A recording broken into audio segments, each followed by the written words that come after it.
السلام عليكم، اللهم صل على النبي عليه افضل الصلاة والسلام. ازيكم حبايبي؟ عاملين ايه؟ يا رب تكونوا بالف خير. كل سنة وانتم طيبين. تعالوا بقى نعمل مع بعض الطواجن الجميلة التحفة دي، طعم وريحة حكاية ما شاء الله. تعالوا نقلبها كده ونشوف مع بعض هتطلع معانا عاملة ازاي. بسم الله الرحمن الرحيم.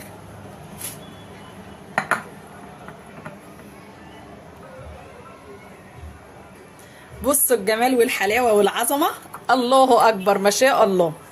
احلى من اللي بتشتريها من بره، طالعه طعمها حكايه ما شاء الله، ومستويه وجميله وطعمها حكايه. بسم الله ما شاء الله. بدل ما تشتريها، لا اعمليها في البيت، وحاجه مضمونه وعاملاها بايديكي وحاجه نظيفه. بصوا ما شاء الله طالعه عامله ازاي، والمكرونه مستويه معايا. بصوا الجمال. بصوا السجق كمان، طبعا السجق انا مسوياه قبل ايه ما احطه على المكرونه. الله اكبر ما شاء الله. تعالي بقى معايا من غير كتر كلام نصلي على الرحمن ونشوف عملنا العظمه والجمال ده ازاي. يلا بينا يا حلوين نشوف الطريقه. بس قبل كل ده اوعي تنسي اللايك، اوعي تنسي تفعلي زر الجرس عشان يوصلك مني كل جديد. يلا نشوف الطريقه يا حلوين. بصوا حبايبي، معايا هنا طاسه على النار، مش حاطه فيها اي ماده دهنيه، مش حاطه فيها حاجه خالص. هنزل بالسجق بتاعي، طبعا عارفين ان السجق بيبقى مليان دهون، فانا هنزل بالسجق وافضل اشوح فيه كده لعند ما يستوي معايا وينزل كل الدهون اللي فيه.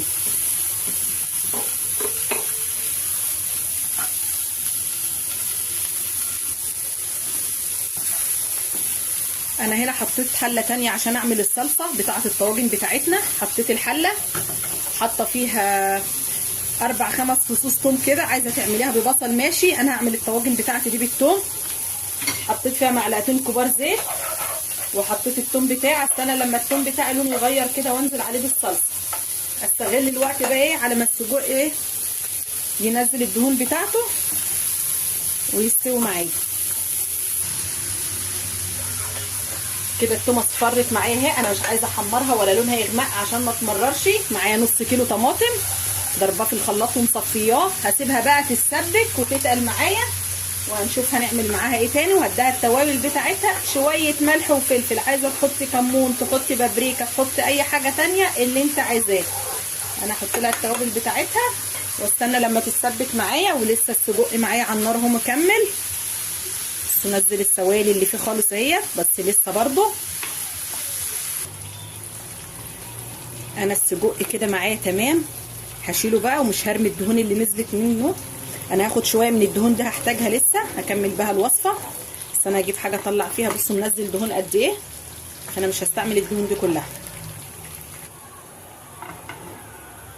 كده خدت شويه من الدهون اللي نزلت من السجق. هنزل بقى بالفلفل ده، معايا شويه فلفل كده الوان، احمر واخضر واصفر. هتبلهم معايا واسيبهم لما يتبلوا كده. كده الفلفل دبل معايا. هنزل بقى بالسجق كمان معاه عشان ايه يتطعم من السجق بتاعنا، واديله شويه ملح طبعا عشان الفلفل ما عليهوش اي توابل. هديله شويه ملح وشويه فلفل اسود وشويه بهارات، وهطفى عليه كده. بقت اكله كامله متكامله معاكي. مش عايزه تعملي طواجن المكرونه دي، تنفع اكله لوحدها كده، وممكن تحطي معاها بصلايه كمان، وبقت كده اكله جاهزه معاكي. هو كده خلص معايا، ولسه معايا الطماطم على النار هي بتتسبك. انا قلت استغل الوقت واشتغل ايه في الصلصه مع السجق الاتنين مع بعض.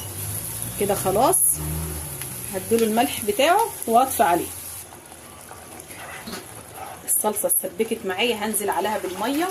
انا عايزاها صلصه خفيفه ويا دوبك هتاخد معايا غلوه، واروح طافيه عليها كده كويسه قوي غلوه، واطفي عليها على ما نروح بقى ايه نحضر الطواجن بتاعتنا. ادي الطواجن، كل طاجن هحط فيه شويه سجق مع الفلفل. ممكن تجيبي الاطباق اللي هي الفويل ده من عند اي حد بيبيع اطباق الفويل والاكياس البلاستيك والكوبايات البلاستيك ده، وتعملي فيها بدل الطواجن. فانا عشان عندي الطواجن فانا هعمل فيها. احط في كل ايه طواجن الكميه اللي انا عايزاها. معايا هنا المكرونه انا هحطها نيه مش مسلوقه. لو سلقت المكرونه وحطيت عليها الصلصه ودخلتها الفرن هتطلع معجنه معاكي، فالمكرونه بتتحط نيه. ظبطي كده الطواجن كده. الصلصه جاهزه معايا هي، ومظبطه طبعا الملح. احطها بقى على وش الطواجن بتاعتي وانا مشغله الفرن على درجه حراره عاليه. يغلوا الطواجن معايا شويه كده، وبعد كده اروح مهديه لها النار بقى واسيبها ايه تترد.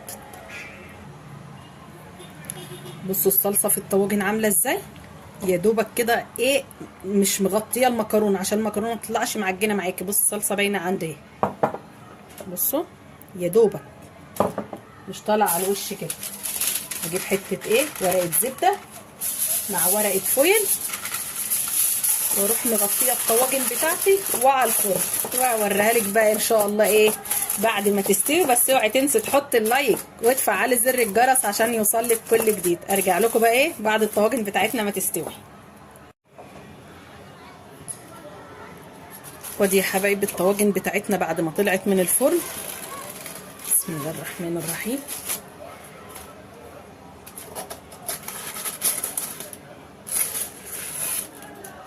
طبعا انا مغطياها بورق الزبده الاول عشان ورق الفويل ده مضر جدا. بصوا ما شاء الله طالعه مستويه خالص.